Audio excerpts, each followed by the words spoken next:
y puedan sacar 10, que eso es lo que yo quisiera, que sacaran 10, ¿sale? De mi parte, no se preocupen, yo voy a hacer todo para que ustedes saquen 10, pero tienen que hacer también su trabajo, lo que les corresponda. Bueno, pues vamos a avanzar con el siguiente tema, que son las reglas de las contribuciones. Sí, bueno, pues una de las principales reglas, pues es cómo se clasifican, que sería su clasificación. La clasificación es muy importante para la doctrina fiscal. La clasificación de las contribuciones, bueno, pues es en impuestos, como ya lo dije hace un rato. Los impuestos, pues son la principal clasificación. Dentro de los impuestos tenemos el ISR, que es el más importante. Tenemos el IVA, tenemos el IEPS y tenemos los impuestos al comercio exterior. Son los principales impuestos que nosotros cubrimos. Y también por otro lado, bueno, pues nosotros tenemos otra clasificación que son los derechos. Los derechos es cuando pagamos por un servicio que nos presta el Estado. Si pago por servicio del Estado, entonces el ejemplo que siempre pongo es el del pasaporte. Pagas un derecho por la expedición del pasaporte. Entonces es la clasificación más importante que tenemos de los derechos, y así hay otros derechos en las diferentes disposiciones jurídicas. Por ejemplo, el municipio de Celaya tiene bastantes derechos, tiene un catálogo muy extenso, por ejemplo, por el uso de su campo de golf que tienen en Celanese, cobra derechos, por ejemplo, por el uso de las instalaciones de Parque Xochipilli y otras cuestiones que cobran muy importantes. Entonces, esa es otra de las clasificaciones que nosotros tenemos. Y tenemos las aportaciones de seguridad social que les comenté hace un rato. Las aportaciones de seguridad social, bueno, pues son a cargo, quien tiene que brindar la seguridad social son los patrones en estricto sentido. Sin embargo, el Estado se subroga por ellos. Y entonces, como saben que los patrones no lo van a brindar, pues el Estado lo hace. Y para ello, pues creó el Estado el Instituto Mexicano de Seguro Social. Entonces es el IMSS el que se encarga de esa parte. Entonces, en estricto sentido, la seguridad social pues está a cargo de los patrones, ¿sí? Pero también participa el Estado. Entonces, lo hace por medio de su organismo, que es el IMSS. Entonces, nosotros como fiscalistas atacamos o impugnamos o defendemos a nuestros clientes cuando se ven afectados por actos del Instituto Mexicano de Seguro Social, que es un organismo fiscal autónomo, así se llama.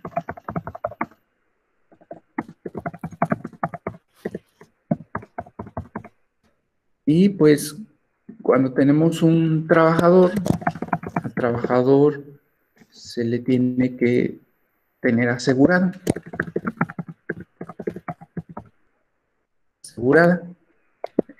Es la obligación de los patrones. Entonces, pues el patrón, que es el que se encarga de esto, pues debe de cubrir eso, ¿no? Sus aportaciones de seguridad social.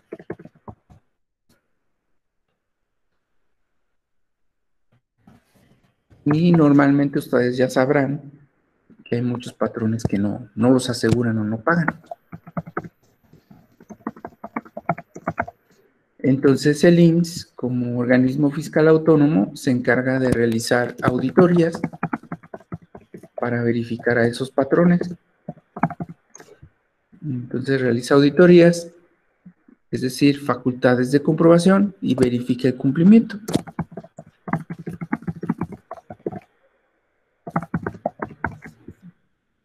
Entonces verifica y en su caso emite el crédito fiscal.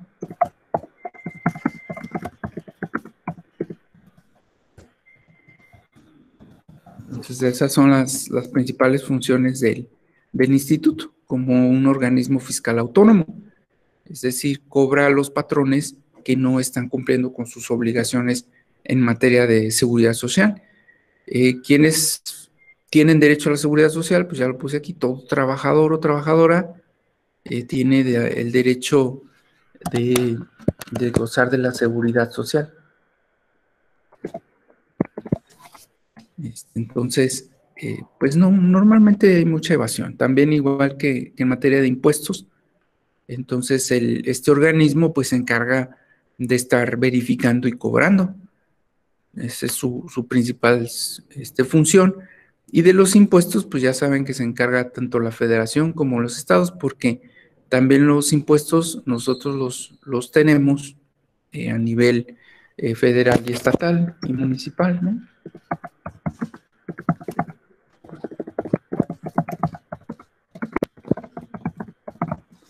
Entonces, igual, tanto la federación como los estados, los municipios, por medio de los organismos que ya vimos anteriormente, pues se encargan de estar verificando a esos contribuyentes. A nosotros el cliente lo que nos entrega es el crédito fiscal. Y eso es lo que nos entrega para que nosotros lo apoyemos a impugnarlo y no pagarlo. Si hay otro organismo también que se encarga de esta materia de seguridad social y es el Infonavit también, ya que los patrones están obligados también a otorgar vivienda a sus trabajadores, pero de la misma manera, pues este organismo se subroga por ellos, brinda esos servicios. Lógico, los patrones también a veces no pagan el Infonavit, entonces este organismo de la misma manera visita, verifica el cumplimiento y si no, pues también emite el crédito fiscal o los créditos fiscales, ¿de acuerdo? Entonces, son las clasificaciones más importantes que nosotros tenemos en materia de seguridad social. Hay uno más que no es común, no sé si lo hayan visto por ahí, que son las contribuciones de mejoras. Las contribuciones de mejora son los pagos que se hacen por beneficiarse de obras públicas. Y pasa mucho en las comunidades que van a pavimentar y el Estado pone una parte y los que viven en la calle ponen otra. Entonces, cuando pavimentan, aporta el Estado, sobre todo en comunidades, aporta el Estado, el municipio y los particulares, y los beneficiados. Si no lo pagan, porque ha llegado a ser el caso, me han consultado algunos clientes, si no lo pagan se convierte en crédito fiscal, porque pues son cantidades que tiene derecho a recibir el Estado.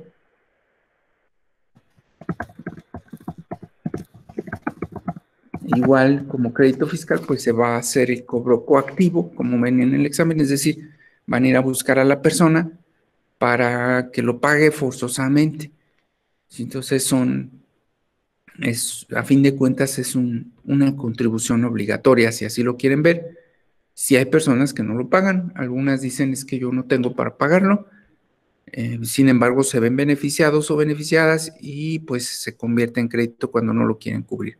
¿Sí? Entonces esa es la principal función o clasificación de las contribuciones. Nosotros los fiscalistas pues nos tenemos que aprender esta clasificación.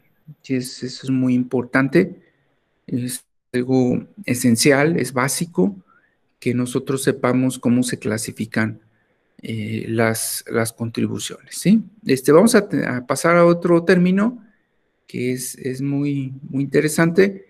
De hecho, sí les quiero comentar que la unidad anterior era la poquita más complicada, que ahorita ya son unidades un poquito más sencillas.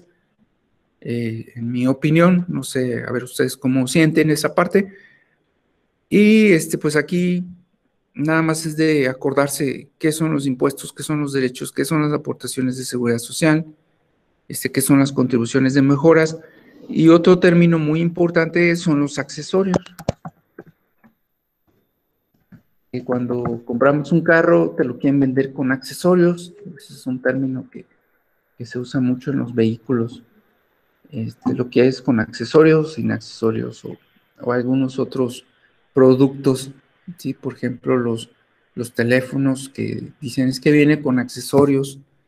Bueno, pues de la misma manera, también las contribuciones tienen sus accesorios, o sea, tienen una parte extra a lo que es el pago.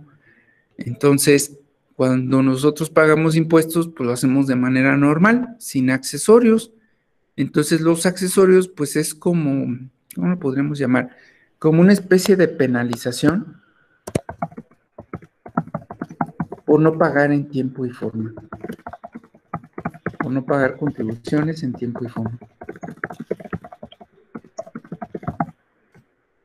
Lo pueden ver así como una penalización, ¿no? Como algo extra, ¿no?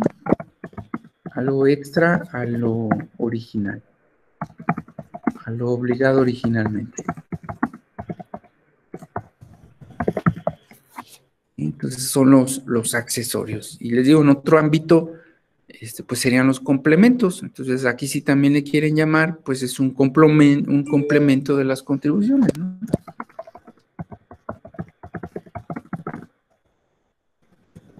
Es algo que debemos cubrir extra a lo que tenemos obligados. Entonces, esos accesorios tienen una clasificación, ¿sí? O son diferentes tipos de accesorios. Son gastos de ejecución.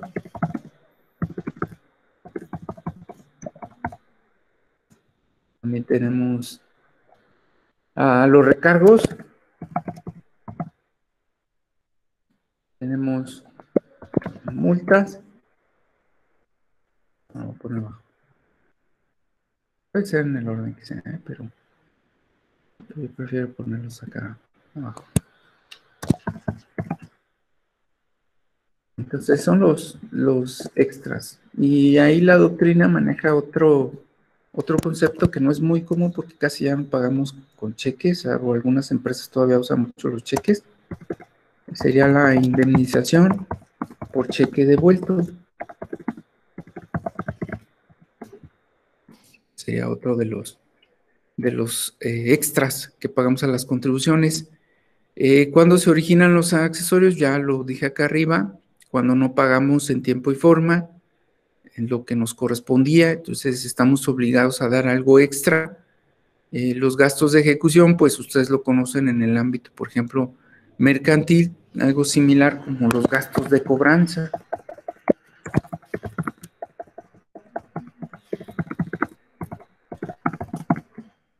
Están los gastos de cobranza. Tenemos los recargos, que lo podemos llamar en el ámbito mercantil como si fueran los intereses. Algo similar a los intereses que nosotros manejamos en otro ámbito. Es decir, pues te voy a cobrar todo el tiempo que transcurra desde que estabas obligado o obligada a pagar hasta que me pagues. Entonces, pues son los intereses, a fin de cuentas, ¿no? Y la multa, pues es una sanción por incumplir las normas.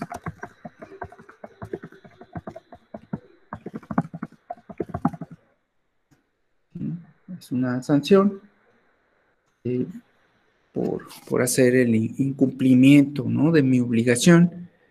Todo esto, todos los accesorios van descritos en un documento, ¿sí? Se describen en un documento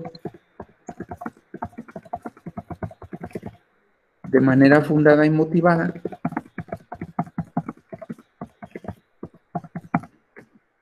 Ese documento se llama crédito fiscal. Así se le llama. En otro ámbito se conoce también como resolución determinante de un crédito fiscal.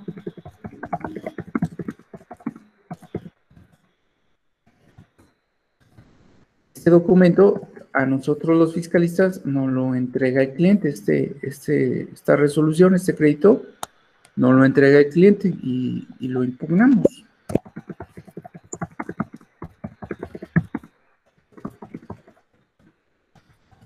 A veces, en su mayoría son muchas hojas, ¿no? Yo les decía, pues cuando es materia laboral, el trabajador llega y dice, me despidieron, es lo único que dice, ¿no? Lo único que trae. Traerá algún comprobante o algo, pero aquí en fiscal nos entregan un documento bastante extenso que contiene toda una descripción de los antecedentes de lo que ocurrió. Sí, creo que no les he compartido alguno, déjenme ver si ya les compartí alguno, si no se los comparto, aquí en el Classroom. No, ok, les comparto un crédito fiscal aquí en material de clase, ¿sí? Para que lo chequen.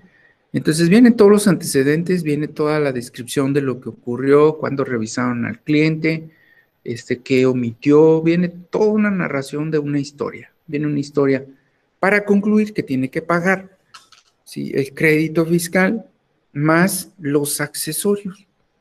Entonces siempre va a ir el crédito fiscal más los accesorios, ¿sale?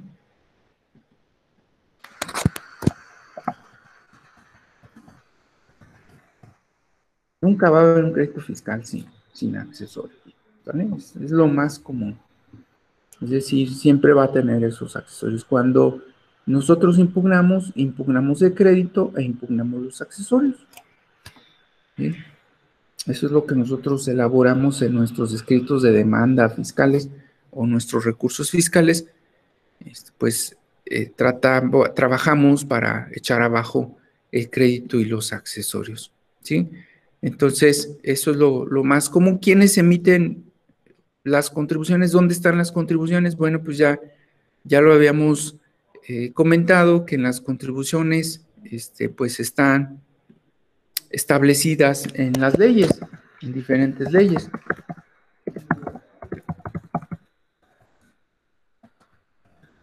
Leyes o normas fiscales.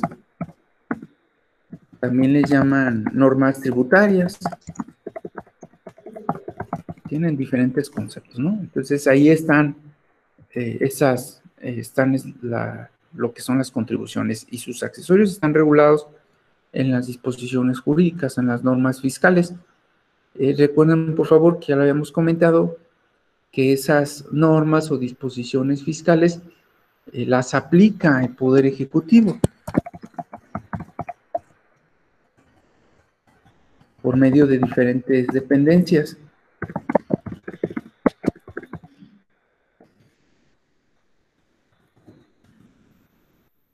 Esas dependencias son varias, ya las hemos comentado, ya hemos estado diciendo, y están a nivel federal, estatal y municipal. Esas dependencias, espero que no se les olvide, ya que, bueno, pues en el examen real, pues vamos a manejar algo de eso, ¿no? De las dependencias. Federal, estatal, y también tenemos a nivel municipal. Es muy importante. Aparte, pues ustedes pueden trabajar en algún momento en algunas de estas dependencias tributarias, como fiscalistas, como titulares de esos organismos. Entonces, a nivel federal, pues ya lo comentamos que tenemos al SAT.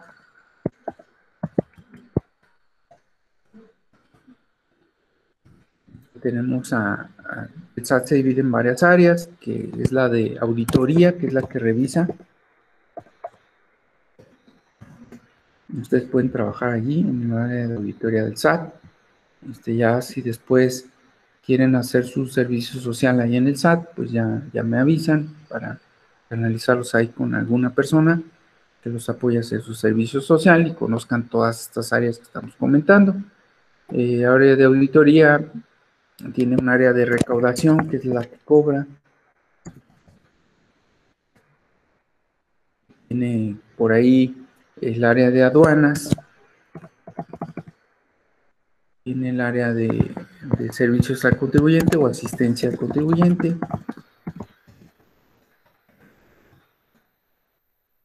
Y ahí pueden ustedes hacer su servicio ya en cuanto les toque, porque algunos de ustedes pues todavía les falta que estén, creo que empiezan en octavo, el séptimo semestre, a hacer el servicio, y pues ustedes pueden hacerlo ahí en alguna de estas dependencias o también en el Instituto Mexicano del Seguro Social, que vamos a ver ahorita. en el área estatal o en el área municipal, pueden estar ahí, ver cómo trabajan estos organismos, y tienen su área jurídica. A nivel estatal, bueno, pues también tiene su área, está la Secretaría de Finanzas, tiene su área también de auditoría, tiene su área de auditoría, tiene su área de recaudación, tiene su área de comercio exterior, y también tiene un área que los defiende.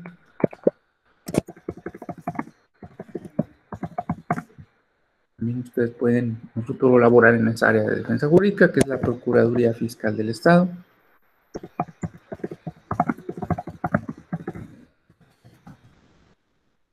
Y a nivel municipal, bueno, pues es más sencillo, tienen las tesorerías,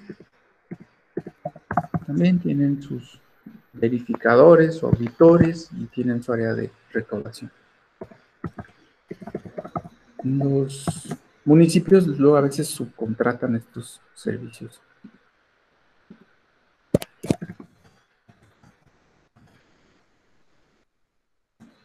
Y bueno, pues ya también a nivel federal, aquí me falta, ya lo hemos comentado, tenemos el IMSS, también tiene su área de auditoría y tiene su área de recaudación. También tienen su área jurídica, también pueden en un futuro desempeñarse en el área jurídica. Entonces son todos los organismos que nosotros tenemos en materia fiscal y que aplican las reglas que hemos estado comentando, ¿sale? Entonces, el Estado tiene su competencia por parte de estos organismos, ¿sí? Recuerden que esto ya lo habíamos comentado, que se llama competencia tributaria.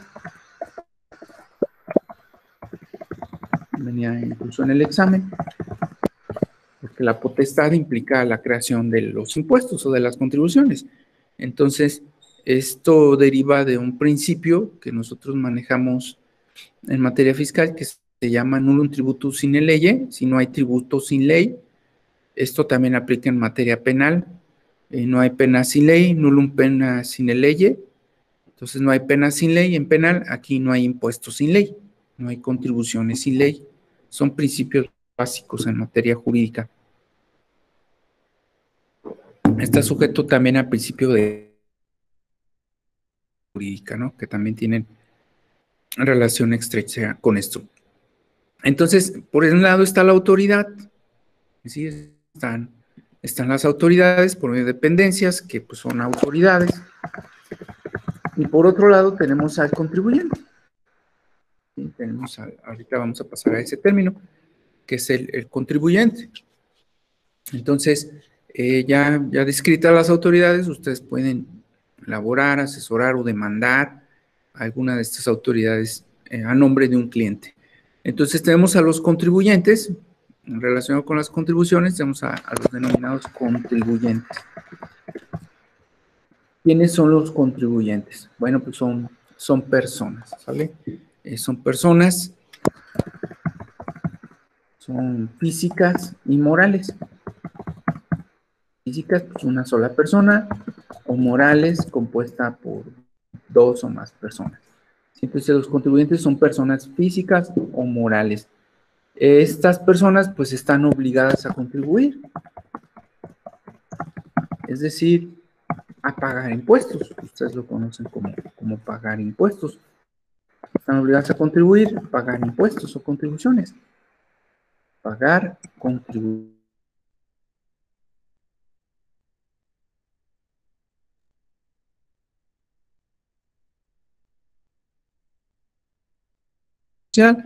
Contribuciones de mejoras. Entonces, las autoridades, ¿qué hacen? Pues las autoridades generalmente lo que hacen es auditar y sancionar. Es decir, determinar el crédito fiscal y sus accesorios. Eso es lo que hace una autoridad. ¿Cuál autoridad? Pues estas que están acá. Los contribuyentes, ¿qué tienen que hacer? Personas físicas o morales, pues contribuir, ¿sí? Contribuir a los gastos públicos. Y aquí viene la pregunta, más importante, ¿cuándo tengo que pagar impuestos? Sí, esa es una pregunta muy trascendente. ¿Cuándo pago impuestos? Me voy a poner aquí como pregunta. ¿Cuándo pago impuestos? Y bueno, pues depende. Sí, depende del tipo de persona, depende incluso del lugar, pero generalmente voy a pagar impuestos cuando realizo el hecho generador, así se le llama en la doctrina. Cuando realizo el hecho generador. ¿Qué es eso? A lo mejor es un término más medio raro para ustedes, ¿verdad? Cuando realice el hecho generador, ¿qué quiere decir? Bueno, pues bueno,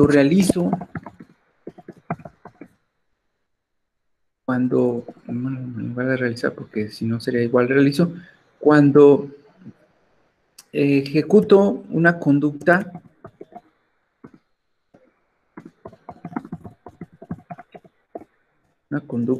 descrita en una norma tributaria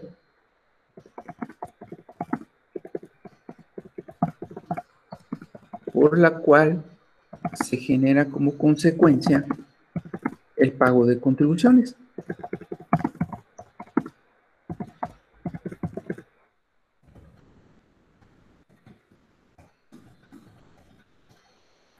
Lo hacemos de manera más sencilla, pero bueno, pues esa sería la definición. Cuando ejecuto, cuando despliego, cuando eh, llevo a cabo una conducta descrita en una norma tributaria por la cual se genera eh, como consecuencia el pago de contribuciones. En estricto sentido, yo lo defino, yo lo digo que es cuando obtengo ingresos. Cuando obtengo un beneficio económico.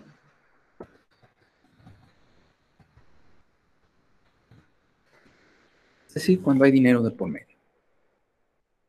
Cuando yo obtengo dinero, normalmente estoy realizando una conducta descrita en una norma jurídica por la cual estoy sujeto o sujeta al cumplimiento de diferentes obligaciones, ¿sí? Normalmente, cuando yo obtengo un beneficio económico, cuando yo ejecuto la norma, cuando realizo el hecho generador, ¿sí? Es porque yo, de alguna manera, origino con esa conducta el pago de contribuciones, ¿no? Origino con mi actividad económica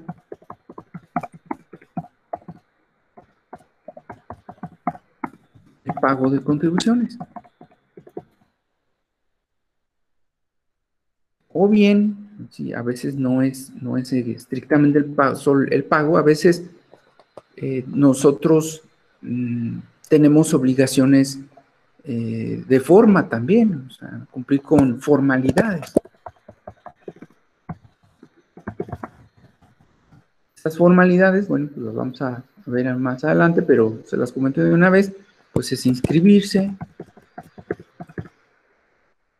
es, eh, lo conocemos como darse de alta, llevar contabilidad, pedir comprobantes, nos voy a poner en ese orden, pedir comprobantes,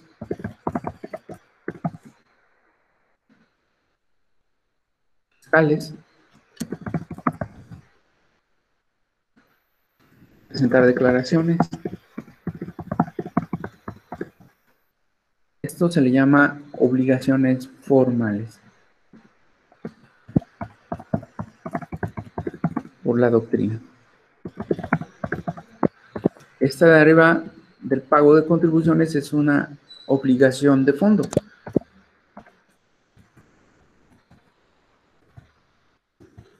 La doctrina se los conoce como obligación de fondo. El fondo sería el pago y la forma, pues son las otras obligaciones que nosotros tenemos. Todo esto cuando yo realizo un hecho generador. Entonces, si hoy me dan dinero, bueno, pues alguna persona, pues yo voy a verme sujeto a obligaciones de fondo y de forma, ¿no? que es lo más común. En ocasiones hay personas que ese impuesto ya se pagó por otra y le entregan el dinero a alguna persona, pero en general todos tenemos obligaciones de fondo y de forma. Casos muy excepcionales no tienen obligaciones de fondo, aunque obtengan ingresos, sí, casos muy excepcionales, pero en general todas las personas tenemos la obligación de forma. De fondo, pues normalmente les otorgan beneficios el Estado a todas las personas que se dedican al sector primario, agricultura, ganadería, pesca. Son personas que tienen beneficios porque como ocupamos esos alimentos para poder vivir, entonces tienen limitadas sus obligaciones de fondo, de pago. De ahí en más, la mayoría de las personas tenemos la obligación de fondo, ¿sí? E incluso todos y todas tenemos las formales. Hay muchas personas que piensan que porque no trabajan, no tienen obligaciones de forma. No, todos y todas tenemos la obligación de darnos de alta, llevar contabilidad, expedir comprobantes, presentar declaraciones. No siempre se expiden los comprobantes, sí, pero siempre tenemos que estar dados de alta ante la autoridad hacendaria. Esa es nuestra obligación, es una obligación muy importante. El no cumplir con las obligaciones de fondo y de forma da origen al crédito fiscal, que ya comentamos acá. ¿Sí? Aquí está, al crédito fiscal y sus accesorios. Entonces, el no pagar una contribución, bueno, pues me voy a ver sujeto a una cobranza, a pagar intereses, a ser sancionado, ¿sí? Y pues todo en conjunto, ya lo que debo pagar de impuestos más los accesorios, que se llama crédito fiscal, es la consecuencia por no cumplir con mis obligaciones, tanto de fondo como de forma. Esa es mi penalización. Y no les recomiendo yo una penalización por incumplimiento de obligaciones, porque en ocasiones yo no tenía que pagar nada, ¿sí?, de impuestos, pero por no haber cumplido la de forma, me puedo ver sujeto a una penalización que puede ser de dinero, ¿sí?, de dinero que yo no debía haber cubierto, ¿sí?, pero que se generó como consecuencia de cumplimiento de mis obligaciones. Entonces, aquí todas las personas, ¿sí?, todas las personas en estricto sentido estamos obligadas a contribuir, tengan ese principio en su mente siempre. Si todas estamos obligados a contribuir. Entonces, como todos estamos obligados a contribuir, todos ocupamos un contador. Todas o todos ocupamos un CP.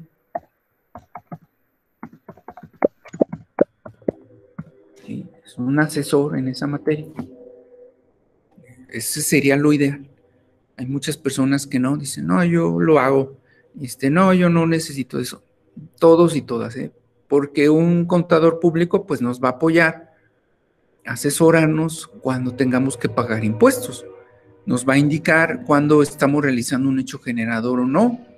De entrada yo les digo que todo ingreso es un hecho generador, pero bueno, el contador va a decir, bueno, esto sí, el contador va a discriminar de acuerdo a las normas, va a decir esto sí, esto no. Nos va a apoyar a que cumplamos en tiempo y forma con nuestras obligaciones de fondo y con nuestras obligaciones de forma. Nos va a indicar los medios. ¿Por qué nuestros contribuyentes, nuestros asesores se meten en un problema? Sí, porque bueno, tienen un mal CP, mal asesor o asesora.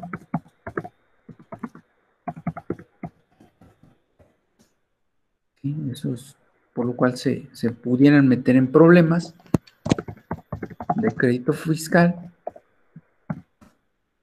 un mal asesor o una asesora, o no tenerlo.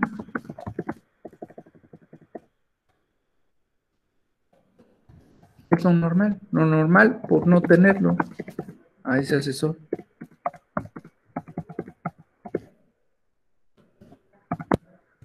Sí, esa es la consecuencia, por eso se origina el crédito fiscal. Y sí me ha tocado recibir clientes que han tenido mal asesor o mala asesora, sí, que son contadores públicos, sí ha habido. Incluso he tenido clientes que el mismo CP a veces se queda con el dinero de los clientes. Le dicen, yo los pago, los impuestos, denme dinero. Se le entrega el dinero y se quedan con él.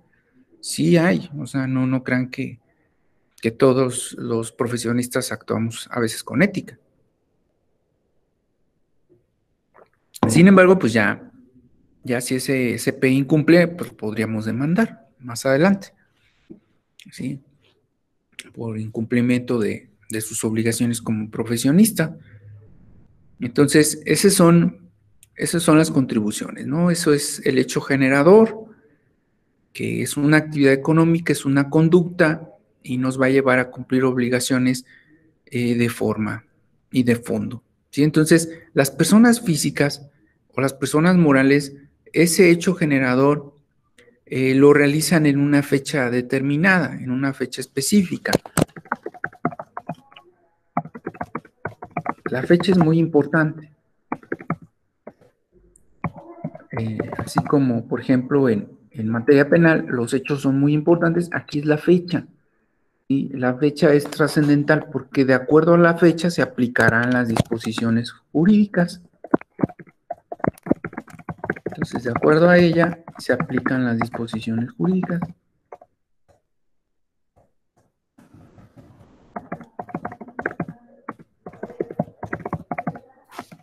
Entonces, la fecha es muy, muy importante. Cuando se realizó el hecho generador, es trascendental, ¿sí? Para nosotros los fiscalistas, ya que dependiendo de la fecha, pues nos va a aplicar la norma tributaria. Acuérdense que todas las contribuciones están sujetas a una norma. ¿Sí? Ese hecho generador puede ser aislado o cotidiano. Entonces, aislado, pues, una vez nada más lo hice, ¿no? Una vez o una operación. Y ya. Pero con una vez o con una operación ya tengo que cumplir con todas las obligaciones, ¿eh? No crean que, pues nada más es una vez, no pasa nada. No. También puede ser cotidiano y es lo mismo si es cotidiano o es aislado. Cotidiano es frecuente. Es cuando ya tengo un negocio, cuando ya tengo una actividad, un trabajo ya más formal, entonces lo realizo de manera cotidiana. El hecho aislado siempre se me ocurre, por ejemplo, cuando alguien va a Estados Unidos, regresa a su país de origen, o va al extranjero, regresa a su país de origen y paga impuestos por lo que trae, ¿no? Impuestos por la importación de mercancías. Y nada más una vez. Pero hay personas morales que se encargan o se dedican a traer diario mercancías del extranjero a México, ¿eh? Entonces eso ya sería frecuente. Entonces a veces nada más pagas los impuestos a comercio exterior una vez. Cuando vas al extranjero, regresas y en la frontera tienes que cubrir con tus contribuciones. O hay empresas que se les llama Altex, altamente exportadoras o altamente importadoras, es decir, que sus actividades normalmente son de importación y exportación de mercancías, eso se dedican prácticamente y lo hacen de manera cotidiana.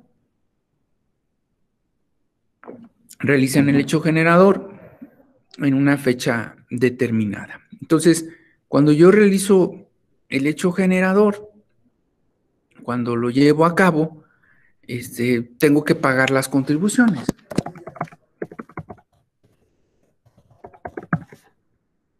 ¿Y cómo las pago? Pues lo voy a hacer sobre una base, sobre una tasa, sí que es lo más primordial, sobre una tasa. Sí, lo más común es la base. ¿Qué es la base? Bueno, pues la base es un resultado. La base pues, puede ser de béisbol, puede ser una base de una cama. En materia fiscal, una base es el resultado de restar o disminuir.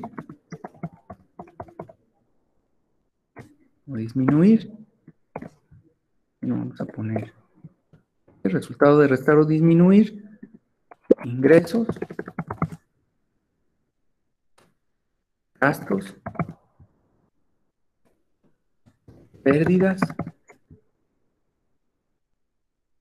inversiones,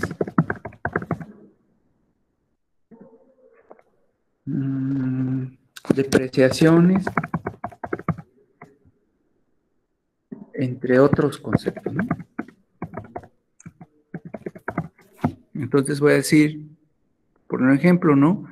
Yo obtuve de ingresos hoy 100 pesos, pero hice gastos para obtener ese dinero. Hice gastos, tuve que invertir, aquí están las inversiones, le perdí, entonces ya me sale una base, ¿sí? Esa base se le llama base cierta, así se le llama, base cierta. Es decir, porque sí tengo documentos que lo acrediten, ¿sí? Que sí acreditan esa base. Entonces, cuando yo realizo el hecho generador, estoy obligado al pago de contribuciones y lo hago sobre una base, ¿sí? La base es el resultado de disminuir o restar mi dinero que obtuve, los gastos, ¿sí?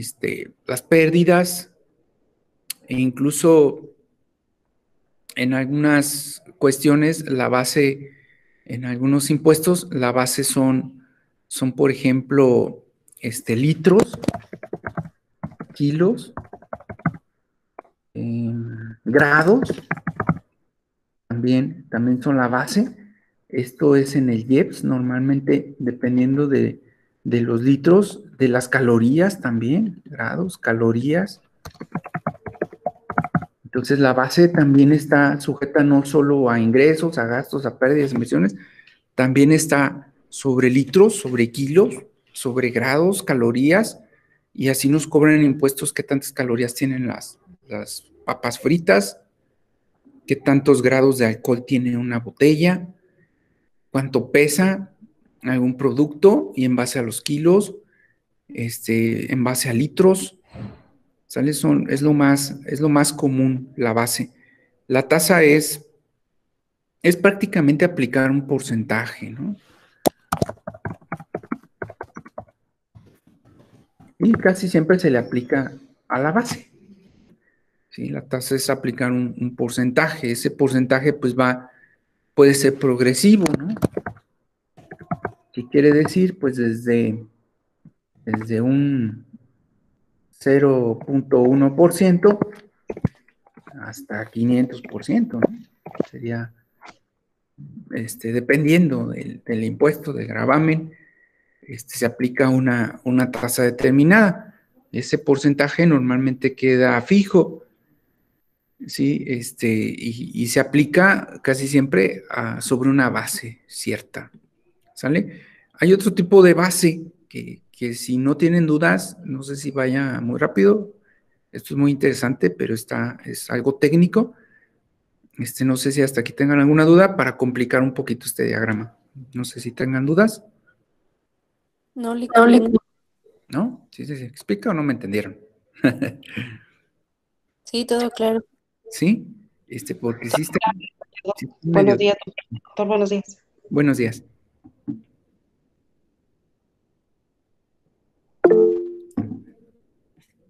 Sí, es algo técnico, ¿eh? No crean que es tan simple, es algo complejo. Lo trato de hacer lo más entendible posible porque esto sí es bastante interesante. Y lo hacemos, nosotros lo hacemos, ustedes lo hacen, pero todo lo que yo estoy poniendo aquí, ustedes lo materializan.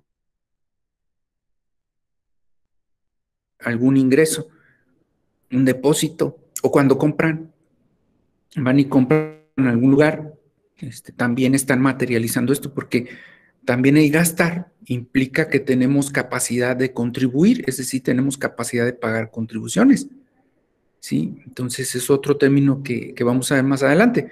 Entonces, eso es sobre una base cierta. Cuando nosotros no pagamos, no cumplimos con nuestras obligaciones, si no cumplimos con nuestras obligaciones en tiempo y forma, vamos a tener que pagar sobre una base estimada. Esta base estimada la determina la autoridad. Y se llama determinación presuntiva. Cuando la autoridad no tiene elementos para calcular un impuesto, porque tú ocultaste todo, no tiene elementos, porque dijiste, pues oculto todo para que no se dé cuenta, pero resulta que sí se da cuenta, ¿no? Entonces no tiene elementos para determinar, tú no lo hiciste y no tiene elementos para determinar el impuesto, la base y calcular el impuesto. Esto es muy común, porque las personas no llevan su contabilidad, no se inscriben, no expiden comprobantes, no presentan declaraciones, entonces llega la autoridad a determinar y en lugar de hacerlo normal, sobre una base, sobre una resta, ¿sí? Sobre sumas y restas, como no tiene elementos la autoridad, pues lo va a hacer sobre una base estimada, es decir, esto es muy grave, ¿sí? Es calcular un impuesto sobre lo que obtuviste. Entonces, si tú obtuviste, por ejemplo, 100 pesos de ingresos, sobre esa base te va a determinar las contribuciones. ¿Vale? Sobre esos 100 pesos. No te va a tomar en cuenta ni los gastos, ni las pérdidas, ni las inversiones, depreciaciones, o nada. Tú obtuviste esto sobre esta cantidad, va a ser la base y se te va a aplicar el porcentaje. ¿Sí? Sobre esa base se te aplica el porcentaje. Todo esto está en la ley del impuesto sobre la renta. Código fiscal y ley del impuesto sobre la renta. Los dos.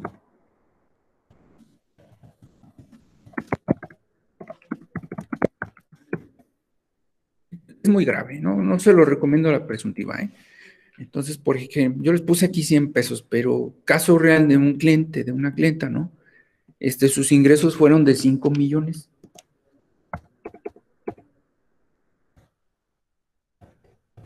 ¿Vale?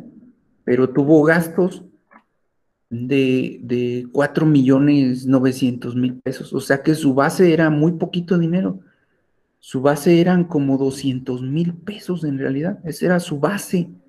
Entonces, sobre la base, se le iba a aplicar sobre una base, si hubiera calculado bien sus impuestos, sobre esa base de 200,000 pesos, que era la cierta, ¿sí? Le iban a aplicar el pago entonces en su momento, pues su base cierta eran 200,000. Esa era su base cierta. Sobre esta le iban a aplicar los impuestos, entonces iba a pagar sobre 200,000. Como no cumplió con sus obligaciones de fondo y de forma, en lugar de determinarle sobre 200,000, le determinaron sobre los 5 millones de pesos. Entonces ya sabrán que no es lo mismo aplicarle, ¿sí? Casi el 50% sobre 5 millones que el 50% sobre 200,000. Entonces aquí hubieran sido de impuestos a pagar, ¿sí? Nada más el 50, supongamos, ¿verdad? Nada más el 50% de esa cantidad, o sea, hubiera pagado 100,000 pesos de impuestos, ¿sale? Pero como cayó en este supuesto de determinación presuntiva porque no cumplió con sus obligaciones, pues su crédito a pagar eran de 2,5 millones más los accesorios. Ya con los accesorios, el monto a pagar total es esta cantidad prácticamente, un poco más de 5 millones de pesos. Entonces, por no cumplir en tiempo y forma con el pago de 100,000 pesos, se hizo acreedora a un pago de casi esta cantidad de 5 millones. Eso es lo grave de un crédito fiscal. Eso es la gravedad de determinar sobre una base presuntiva. Y la mayoría de los mexicanos y las mexicanas caemos en este supuesto, porque la mayoría no cumplimos con nuestras obligaciones que están establecidas y que ya precisé anteriormente, ¿no? De inscribirse llevar contabilidad, expedir comprobantes, presentar declaraciones, ¿sí? ¿Qué pasó con esta señora? Pues que tuvo un mal asesor fiscal, ¿sí? Que no le llevó bien su contabilidad, no pagaba impuestos, la señora no expedía bien los comprobantes y entonces se hizo acreedora a una determinación presuntiva, es decir, sobre una base estimada sobre la cual se le aplicó el porcentaje, ¿sí? Y pues es muy grave la presuntiva fiscal, es bastante grave. No se la recomiendo a nadie, pero la mayoría de las personas sí caemos en ese supuesto cuando no cumplimos con las obligaciones de fondo y de forma. Aparte de la determinación presuntiva, cuando no cumplimos con las obligaciones, lo vamos a ver más adelante también, pero nos somos sujetos a delito fiscal, es decir, a un proceso penal. Entonces, imagínense, van a la cárcel, van a la prisión y aparte tienen que pagar esas cantidades de dinero. Eso es muy grave no pagar impuestos. Es muy grave. Sí, pero las personas, fíjense cómo son las personas, ¿no? Piensan que es más grave no pagarle a una tienda departamental. Piensan que es más grave no pagarle a una tienda departamental que al fisco. Y es al revés, ¿eh? Porque las deudas de carácter civil no generan delitos. Es decir, si yo le debo una tienda departamental no me genera un delito y sin embargo al fisco sí. Entonces hay personas que prefieren estar en regla con las tiendas departamentales que en regla con el fisco. Fíjense nada más hasta dónde llega la psicología de las personas en nuestro ámbito cotidiano. Eso es muy grave, es muy grave.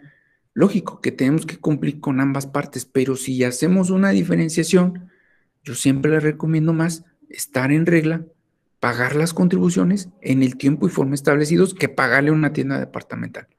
Ustedes dicen, ay, es que me van a subir un buen los intereses. El problema es que cuando tú le debes al fisco, tiene el fisco el derecho de confiscarte todo lo que tengas, ¿sí? Es decir, te va a quitar todos tus bienes, salvo hay algunos que son inembargables, pero en general te va a quitar todo. El fisco te va a dejar en la ruina, te va a congelar todas tus cuentas, te va a congelar todo tu dinero y te va a estar quitando los ingresos que vayas percibiendo. Es muy grave, muy grave. Entonces, sí, de alguna manera no le recomiendo. Entonces, imagínate, tú tienes un trabajo, te depositan por nómina. La única manera que tienen los patrones normalmente de pagar es por nómina, ¿sí? Eso es lo más frecuente. Entonces, si el SAT te congela las cuentas bancarias, el patrón no te va a depositar no te va a poder depositar por nómina. Entonces es muy grave, muy grave. No vas a poder obtener ingresos y si ya tenías dinero, no vas a poder sacar ese dinero. Entonces, todo eso porque nosotros pensamos que ocultarle a la autoridad es mejor. No, no es lo mejor. Lo mejor es tener un asesor fiscal que me diga cómo, cuándo, dónde pago mis impuestos. Eso es lo mejor. Aquí estamos viendo ya nosotros reglas, ustedes lo van a aprender aquí, pero la mayoría de las personas que no conocen estas reglas tampoco contratan al asesor, ¿sí? Tampoco lo hacen. Entonces, esa es la consecuencia y son consecuencias que son un poquito graves, ¿sale? Es un poquito complicado, ¿sí? ¿Cómo puedo hacerle para no pagar impuestos o para ya saldar mi deuda fiscal? Vamos a suponer que yo ya tengo que pagarlos. ¿Cómo le hago para extinguir mi obligación de pagar impuestos? Porque también hay formas, ¿no? Entonces, una pregunta ponemos aquí, ¿cómo extinguir la obligación de pagar impuestos?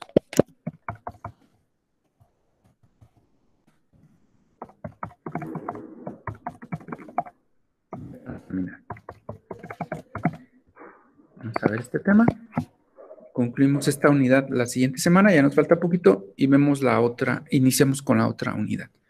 Sí, entonces, ¿cómo extinguir mi obligación de pagar impuestos? ¿Cómo le hago, sí, para ya no pagar impuestos? Pues lo normal es el pago, ¿verdad? Que eso sería lo más normal. Sería la forma normal de extinguir mi obligación de pagar impuestos. Pero la otra es por prescripción. Bueno, este es lo normal. Prescripción. Prescribe mi obligación de pago en 5 años.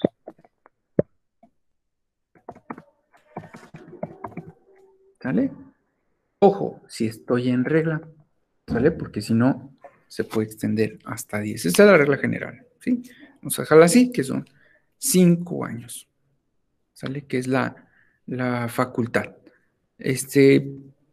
La otra es por caducidad. O sea, si en 5 años no me descubren, ¿verdad? Pues no me revisan, no, nadie se da cuenta, pues ya, se extingue, ¿eh? Se extingue la obligación de pagar. Vamos a ver el día de hoy nada más las más importantes. Y la siguiente semana vemos otras porque son más extensas. Entonces, 5 años. Entonces, hoy recibí el depósito de dinero en mi cuenta de banco. Hoy recibí 20,000 pesos que me dio un cliente. No estoy dada de alta, no pago impuestos, vamos a suponer, ¿verdad? No estoy dada de alta, no pago impuestos. De 20,000 pesos me los deposita en mi cuenta.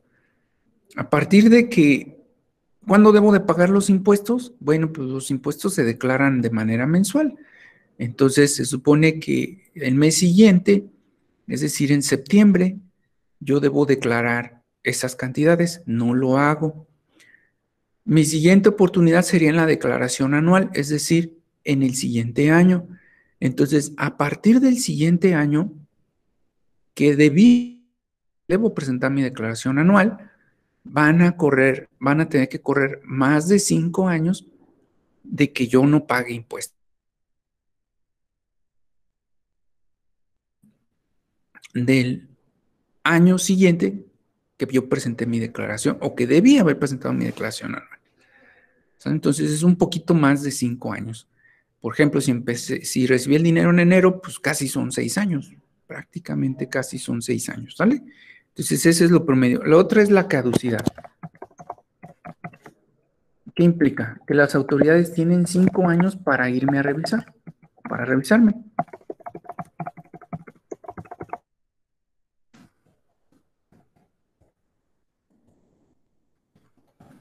Para revisar. Si una autoridad no me revisa en 5 años, pues caducan sus facultades. Ya no me va a revisar. ¿Sí? Ya no va a poder checar y darse cuenta.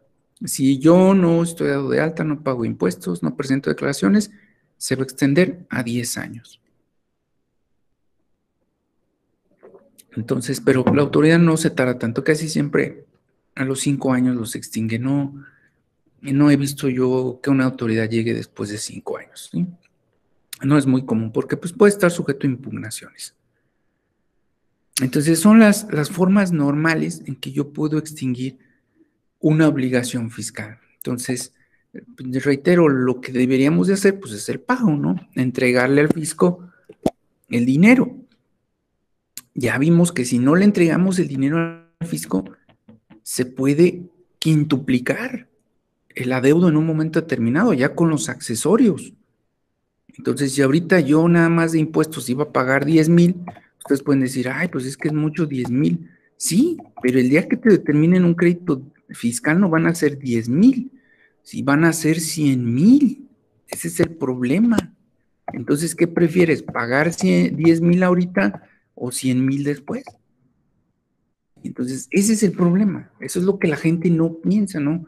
No se pone a considerar que es mejor cubrir ahorita esa cantidad que se te puede hacer mucho, pero compáralo con el crédito fiscal ya completo, más el proceso penal que te pueden fincar por la evasión del pago de contribuciones, ¿no? Entonces sí hay que considerarlo, no hay que dejarlo en saco roto, ustedes ya lo saben, pero la mayoría de las personas ignoran esa parte, ¿sí? Esa parte de que se transforma ya con los accesorios en un monto más alto, en un monto más cuantioso, que afecta gravemente a las personas, porque se van a ver presas y la cantidad son de 100,000.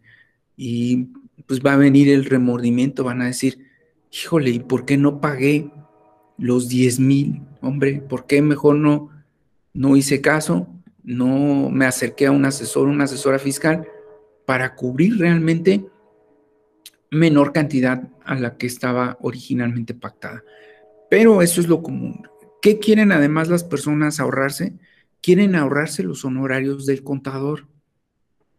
Entonces un contador pues te va a cobrar un porcentaje o una cantidad fija sobre el monto de impuestos que vayas a pagar. Entonces quieren ahorrarse los honorarios del contador y quieren ahorrarse el pago de impuestos. Cuando ya el día que les llega real es elevadísima la cantidad, muy alta, y ya no hayan qué hacer. Entonces ya les puse el caso concreto hace un rato. La señora nada más debió, el cliente nada más debió haber pagado 100,000 y por no cumplir con sus obligaciones son 5 millones. O sea, es algo muy grave, muy grave que las personas no consideran y se ven afectadas en su patrimonio, ya muy fuerte, ya muy amplio. ¿Sale? Bueno, pues pasamos a la sesión de preguntas y respuestas. No sé si tengan alguna duda. Doctor, una pregunta.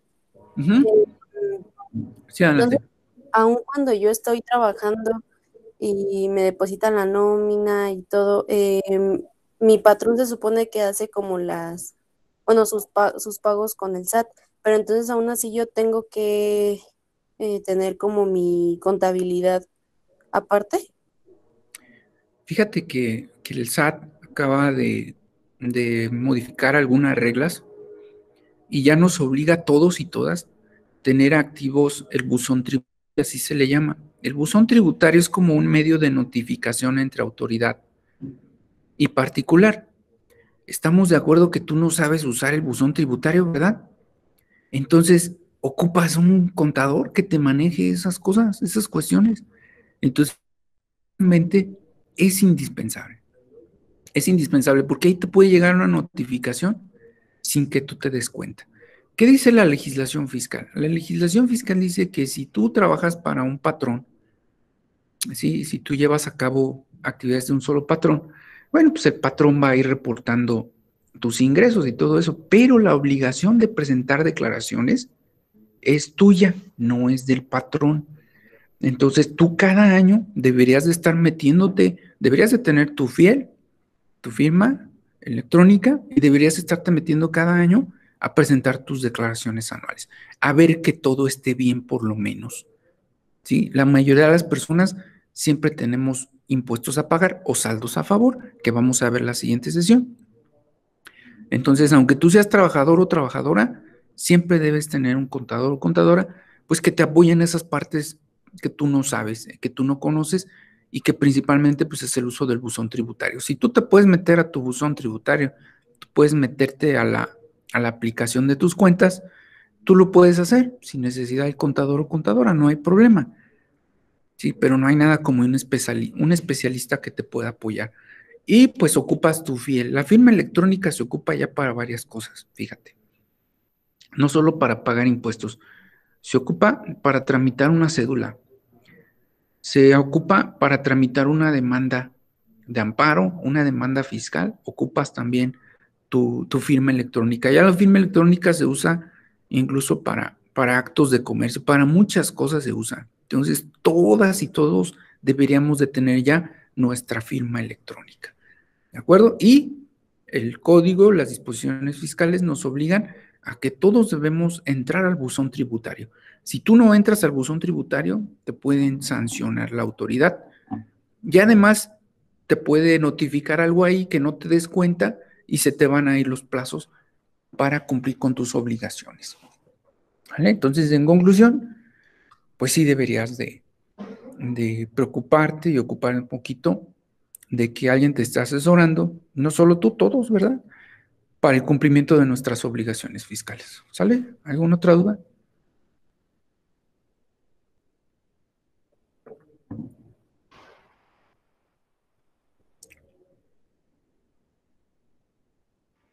No, de mi parte no hay ninguna duda. Bueno, vamos a suponer que ahorita no lo haces, no estás cumpliendo. Ya lo vimos. Pasan 5 años y ya no vas a tener problema. Pero durante esos 5 años, pues puedes tener la la posibilidad de que te llegue un crédito fiscal. Ya te llega el crédito fiscal y pues hay que impugnarlo. Y aquí en estas materias o en esto que estás estudiando, pues te van a apoyar para que tú sepas cómo impugnar los créditos fiscales. Sí, es un proceso. Ahorita estamos viendo el derecho fiscal. ¿Sale? Yo los sábados doy la clase del proceso fiscal. No sé si ya les había compartido el enlace. Si se quieren meter a la clase, lo pueden hacer sin ningún problema. No sé si ya se los había compartido. Me No, parece. doctor, no lo compartió, creo. A ver, ahorita se los paso.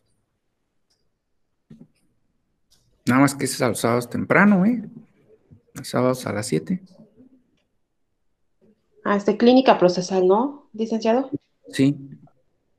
Bueno, aquí se los pongo en el Classroom, por si se quieren meter, con gusto. Pero, pues eso lo van a ver después, pero no conmigo, al menos que se cambiaran los sábados, pero no, ¿sale? Entonces déjenme compartírselos. Ya si ustedes se quieren meter allá al contenido, pues ya no, yo no tengo problema, ¿sale? Porque yo nada más les voy a dar aquí lo del derecho fiscal, pero ya lo del procesal, bueno, pues es otra materia diferente. Más que estoy buscando la clase.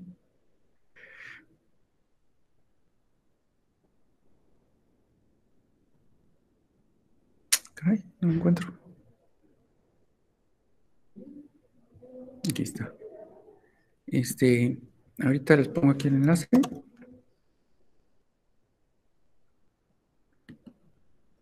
A ver si con el enlace se pueden meter, ¿sale? Y ya ahí se meten y pues si gustan. Pero sí, entonces, ya que tengas el crédito, pues lo que sigue es impugnarlo. Nada más que pues sí, lógico, la impugnación pues te va a costar también porque te va a cobrar el asesor y no te va a garantizar que va a ganar. Pues hay 50% de probabilidades de ganar, 50% de perder. Y los accesorios siguen actualizándose, siguen creciendo, porque ya les dije que son como intereses, entonces entre más pasa el tiempo, pues más intereses se van a ir generando, y si debías de un inicio nada más 1,000 de impuestos, pues imagínate ya después los intereses sobre 100,000 pesos, ¿a cuánto se van a elevar? Entonces es muy, muy grave, sí, muy grave. Entonces yo a ustedes les recomiendo en lo particular que pues ustedes sí se pongan al corriente y siempre tengan un asesor o asesora fiscal, ¿sale? Bueno, pues de mi parte es todo y ahorita les subo esta grabación. Que tengan un excelente día y nos vemos de hoy en 8 para terminar esta unidad. Y de hoy en 8 pues ya hacemos el examen de la unidad 2 y terminamos después de unidad 3 y si nos alcanza